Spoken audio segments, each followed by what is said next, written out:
भारत निर्वाचन आयोग ने शनिवार को लोकसभा चुनाव की तारीखों का ऐलान कर दिया है। इसी क्रम में गाजियाबाद में आगामी 26 अप्रैल को लोकसभा का चुनाव होना है। शनिवार को जिलाधिकारी गाजियाबाद ने मीडिया को संबोधित किया और बताया कि लोकसभा चुनाव को मद्देनजर रखते हुए चुनाव आयोग द्वारा कई अहम मुद्दों को ध्यान में रखते हुए सोशल मीडिया पर ज्यादा ध्यान दिया गया है। डीएम इंद्र विक्रम सिंह ने बताया कि जनपद में कुल 841 मतदान स्थल बनाए गए हैं, जिनमें पुरुष मतदाताओं की संख्या 16,23,000 है, जबकि इस बार महिला मतदाता भी पुरुषों को टक्कर देती नजर आ रही है, जिनकी संख्या 13,16,000 है। लोकसभा सीट पर कुल मतदाता 30 लाख के आसपास है। इंद्र विक्रम सिंह ने सोशल मीडिया पर जानकारी देते हुए बताया कि अगर कोई भी सोशल मीडिया हैंडल किसी उम्मीदवार के पक्ष में बाइट या फिर कोई जानकारी प्रसारित करता है तो उसके अकाउंट डिलीट की गई कार्रवाई के साथ साथ दंडात्मक कार्रवाई भी की जाएगी। जिलाधिकारी ने बताया कि न्यूज़पेपर या फिर इलेक्ट्रॉनिक न्यूज अगर किसी भी उम्मीदवार का पक्ष प्रसारित करता है तो उसे भी सत्यापन की जरूरत है या फिर उसे विज्ञापन के तौर पर प्रसारित किया जाए, अन्यथा उसके खिलाफ कानूनी कार्रवाई की जाएगी। बहरहाल लोकसभा चुनाव की तारीखों का ऐलान हो गया है, लेकिन भाजपा ने गाजियाबाद लोकसभा सीट से अपने पत्ते नहीं खोले हैं। अब देखने वाली बात यह होगी कि आखिर भाजपा किसे अपना लोकसभा सीट से उम्मीदवार घोषित करती है। इसको सकारात्मक रूप से अपने माध्यमों से लोगों तक पहुंचाइए ताकि उनकी जड़ता टूटे, उनका कर्तव्य बोध जागे, थोड़ा उनको झंझोड़िए, थोड़ा उनको हिलाइए। मैं अगेन रिपीट कर रहा हूं, हम उन सबसे खराब जनपदों में हैं जिनका मतदान प्रतिशत सबसे कम रहता है, और इसकी रीजंस वही हैं कि हमारा शहरी मतदाता में थोड़ा सा वोटर अपैथी है, निकल के जाना नहीं चाहता है, वर्किंग पॉपुलेशन है, फ्लोटिंग पॉपुलेशन है, मल्टी स्टोरी कॉम्प्लेक्स में बिल्डिंग में रहते हैं, आदि आदि आदि बहुत सारे रीजन्स हैं। इस बार उन रीजन्स को एड्रेस करने की कोशिश की गई है। मुझे नहीं मालूम कि दिल्ली या उसके आसपास का चुनाव की डेट क्या है, अभी मैंने उसको देखा नहीं है। जो हमारी है वही उनकी है, दिल्ली अलग है।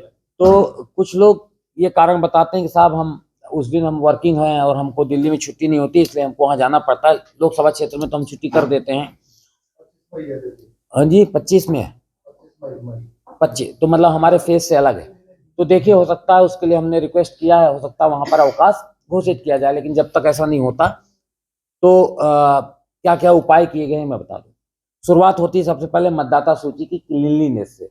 अगर हमारी मतदाता सूची पहले से ही खराब है तो पोल परसेंटेज हमारा नहीं बढ़ सकता, क्योंकि उसमें गलत वोटर पहले से सम्मिलित है। इसको एक बड़ा इंटेंसिव अभियान चलाकर क्लीन किया गया है, तो बहुत सारे लोगों के नाम काटे गए हैं जो मृतक हो गए हैं या परमानेंट शिफ्ट हो गए हैं, और बहुत सारे नए उपाय किए गए हैं। जैसे फॉर्म 8 इंट्रोड्यूस किया गया है, ताकि एक जगह अगर आपका नाम है मतदाता सूची में, आप दूसरी जगह चले गए हैं तो आप फॉर्म 8 भरकर अपना नाम कटवा के दूसरी जगह अपना नाम जुड़वा ले। पहले क्या होता था, हम हर बार फॉर्म 6 भर देते थे, नाम जुड़ जाता था, लेकिन पहली जगह पर नाम हमारा बना रहता था। तो ये एक नया प्रयोग किया गया है, तो इससे हमारी मतदाता सूची क्लीन हुई है। दूसरे, घर घर जाकर सत्यापन करने के कारण मतदाता सूची सही हुई है। तो एक पहला प्रयोग ये कि मतदाता सूची शुद्ध हो जाए, मतदाता सूची शुद्ध करने का काम कर लिया गया है। दूसरा प्रयोग, मतदाता सूची ज्यादा इंक्लूसिव हो जाए, जो वोटर है वो वास्तव में शामिल हो जाए। तो ऐसा भी किया गया है। मैंने आपको आंकड़ों से बताया कि इतने दिव्यांग, इतनी महिलाएं, इतने 18 से 19 वर्ष के व्यक्ति और इतने 18 से 30 वर्ष के व्यक्ति, तो वो शामिल हो गया। एक तीसरा प्रयोग ये किया गया है कि जितनी हमारी हाई राइज बिल्डिंग है उनमें ये शिकायत रहती थी, तो वहां पर हमने उसको बूथ बनाया है। तो ये तो संस्थागत प्रयोग हैं जो हमने किए हैं, कॉन्स्टिट्यूशनल प्रोविजंस हैं जिसके तहत हमने साल भर पहले से ये तैयारियां करके हम इस स्थिति पर लाए हैं कि आज हम कह सकते हैं कि मेरी मतदाता सूची पहले की तुलना में बहुत अच्छी है। हमने मतदाताओं के लिए बेहतर उपाय किए हैं और इससे हमारा मतदान प्रतिशत बढ़ेगा। दूसरी बात, जो ये तो हार्डवेयर की बात हुई, अब सॉफ्टवेयर पे आइए कि इसके बावजूद अगर आपको वोट नहीं डालना है तो नहीं डालेंगे, तो हम आपको जागे हुए व्यक्ति को कैसे जगाएं, ये एक समस्या है। इसमें आप हमारी सहायता करें। हम निरंतर इस आशय की अपील करते हैं प्रशासनिक अधिकारी के रूप में, जिला निर्वाचन अधिकारी के रूप में, रिटर्निंग ऑफिसर के रूप में, हम जितने आयोजनों में जाते हैं, चाहे वो सरकारी आयोजन हो या निजी क्षेत्र के आयोजन हो, व्यक्तिगत आयोजन हो, जहां भी हमको लोग मिलते हैं, हम उनसे अपील करते हैं कि भाई आपकी जिम्मेदारी है, आप इसका निर्वहन करें। स्कूलों में, कॉलेजेस में, ये बैठी हुई हैं देवी जी, जिस विद्यालय में पढ़ती थी उसमें भी जाके हमको 1.5 घंटा लोगों को अपील करनी पड़ी। तो जहाँ जहाँ संभव है हम जाते हैं और अपनी बात रखते हैं कि लोग निकल कर आएँ। ये बात आपको भी रखनी पड़ेगी। हमारे सीडीओ साहब और हमारी पूरी टीम जो स्वीप की एक्टिविटीज़ में लगे हुए नए-नए प्रयोग कर रहे हैं लोगों तक पहुँचने के लिए। कभी व्हाट्सएप ग्रुप के माध्यम से पहुँचते हैं, कभी कोई कल्चरल एक्टिविटीज़ के माध्यम से पहुँचते हैं, अपील के माध्यम से पहुँचते हैं, यूथ आइकॉन इत्यादि के माध्यम से प्रचार प्रसार करते हैं। अस्पताल में आप दवाई लेने आए तो उसमें मतदान ज़रूर करें, आपका अधिकार इस टाइप की पर्ची लग के मिलेगी। पेट्रोल पंप में आप जाओगे, पेट्रोल भराओगे, रसीद लोगे। अभी हमने अपील की है कि मॉल जो हमारे यहाँ शॉपिंग कॉम्प्लेक्स हैं, वो अपने मॉल को इस तरीके से सजाएं कि लगे कि हमारा फेस्टिवल है। जब आप बार-बार देखते हो इलेक्शन इलेक्शन इलेक्शन, तो आप हैमर करता है आपके दिमाग से, लगता है अरे भाई मैं कुछ करूँ, मैं कुछ करूँ, डालूँ, तो एक माहौल बनता है और माहौल के कारण आप वोट डालने के लिए जाते हैं। जो आपको कैरी बैग्स हैं उनमें हमारी बात आ जाए। हमारे यहाँ जो राशन रेगुलर वितरण चूँकि होता है तो उसमें जो आते हैं लाभार्थी, उनको हम अप्रोच करते हैं कि भाई वोट जरूर डालिए, जिसको भी डालना है डालें, लेकिन वोट जरूर डालें। तो इस प्रकार से वोटर जागरूकता को लेकर ये सारे कार्यक्रम चल रहे हैं। जो हमारे आउटरीच है उसको हम बढ़ाने के लिए, जो हमारी RWA हैं, जो हमारे इंडस्ट्री एसोसिएशन के सदस्य हैं, जहाँ पर लोग बल्क में काम करते हैं या रहते हैं, उन सबको हम अप्रोच कर रहे हैं और किया भी है। आप सब ने उसका कवरेज भी दिया है, इसके लिए मैं आपको धन्यवाद देता हूँ। मैं जहाँ जहाँ गया हूँ ऑलमोस्ट आपने कवर किया है, चाहे छोटा ही स्थान दिया हो, लेकिन आपकी भी सीमाएं हैं, जितना स्पेस दे पाएंगे उतना ही देंगे, लेकिन आप लोगों ने कवर किया, इसके लिए मैं आपको धन्यवाद देता हूँ। आप उसमें हमें भूल जाएं, हमारी तस्वीर भूल जाएं, मेरा नाम भूल जाएं, मेरी अपील बस छाप दें कि जिलाधिकारी ने आपसे, रिटर्निंग ऑफिसर ने अपील की है। शायद आपके कुछ शब्द बच जाएंगे, मेरा पर्पज पूरा हो जाएगा। मेरा उद्देश्य अपील करना है, वो अपील लोगों तक पहुंच जाए। इसलिए मैं कह रहा हूँ कि मुझे थोड़ा स्पेस दीजिए, मुझे नहीं, मेरे पद को थोड़ा स्पेस दीजिए, ताकि मैं अपनी बात लोगों तक पहुंचा दूं। आप किसी और तरीके से भी करें तो मेरा काम आप कर सकते हैं। इसके बावजूद वोटर एपैथी बनी रहेगी, मुझे ऐसा लगता है। तो इसको तोड़ने के कुछ और तरीके आपको ईजाद करने होंगे। वो तरीके यही हैं कि आप जहाँ पर हैं, जिस रूप में हैं, उस रूप में आप वचनबद्धता कराइए लोगों से कि वो निकल कर वोट डालने के लिए आएँ।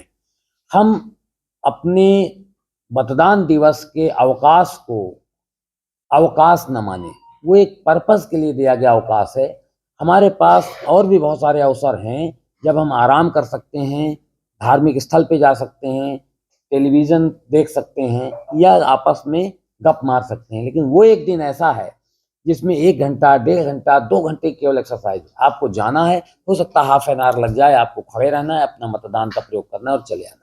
कोई खबर आपके अखबार में छपती है और वही खबर दूसरे अखबार में छपती है, शब्द ब शब्द, तो ये माना जाएगा कि वो खबर नहीं, विज्ञापन है, राइट?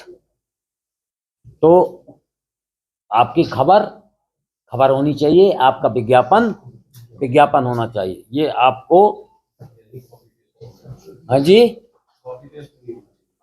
अब भाई इसका मतलब ये नहीं कि थोड़ा बहुत शब्द परिवर्तित करके उसका भाव हम लोग पकड़ लेते हैं। भाई हम अध्यापक हैं भाई, ये समझो ना। तो हम आपको बता रहे हैं कि भाई आप भी शुचिता पूर्वक बर्ताव करें, जैसे कि हमसे अपेक्षा की जाती है और पॉलिटिकल पार्टीज और पब्लिक से की जाती है।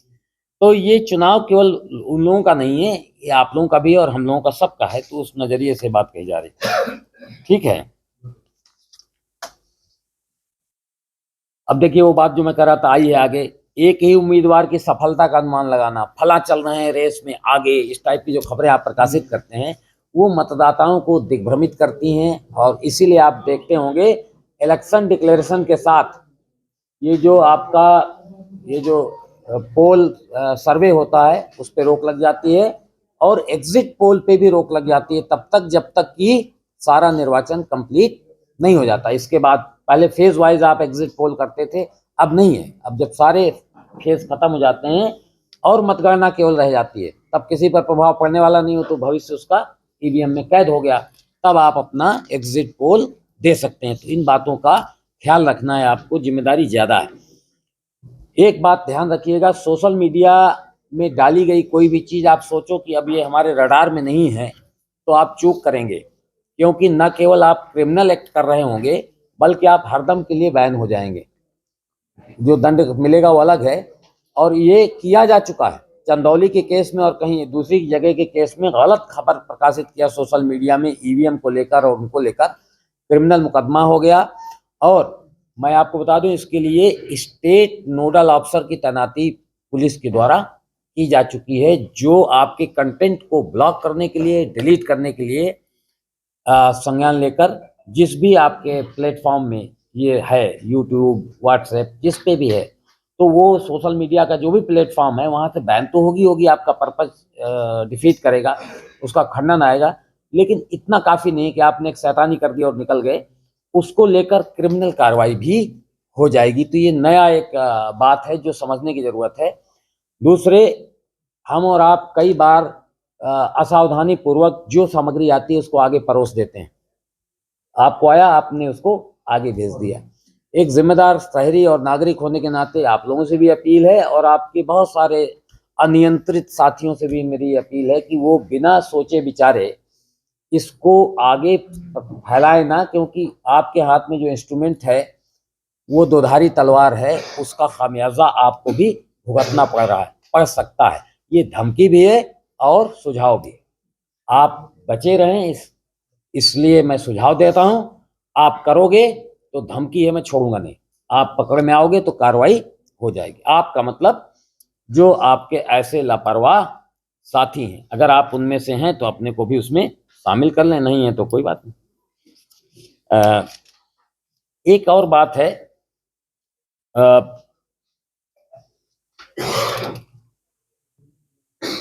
जो हमारे प्रेस के लोग हैं, मतलब प्रिंटिंग प्रेस के लोग, हालांकि आप लोग उससे जुड़े नहीं, लेकिन जानकारी के लिए मैं बता दूं, क्योंकि आप उसको खबर की तरह प्रकाशित कर दोगे तो हमारा लाभ होगा।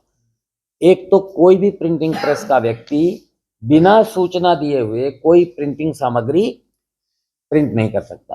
तो उसको हर प्रति में लिखना होगा कितनी कॉपी पे है, क्या सामग्री, क्या कंटेंट है, और उसकी प्रायर सूचना हमको देनी पड़ेगी।